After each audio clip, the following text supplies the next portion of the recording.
I'm originally an immigrant from the Middle East. I'm a Christian from Iran. Really? And when I was 11 years old, man, the Islamic Revolution took place in Iran. And if you know your history, you know that was a world changing cataclysmic event.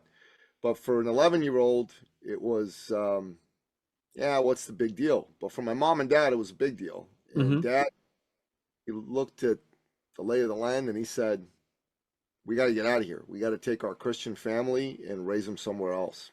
Gotcha. So he and my When was mom, that exactly? What year was that? 78, 79. Okay. They sat down and they made a plan. They said, we got to leave Iran. And by August 1980, we left Iran. We Hmm. went to Greece for a couple of years. And then from Greece, we went to Canada, where I now live. And I didn't want to leave. Me and my brothers, we had all our friends back home. This was our home. This was all we knew. Hmm. And we weren't happy about it. But looking back, it was the greatest thing they could have done for us because they took us from a legacy of tyranny to freedom. So how did you get across the ocean? Did you fly over? Did you take a boat over? What was your mode of transportation? Well, we flew. We took an Iran Air flight from Tehran to Athens, and then when it was time to leave Athens to come to Canada, we took another plane.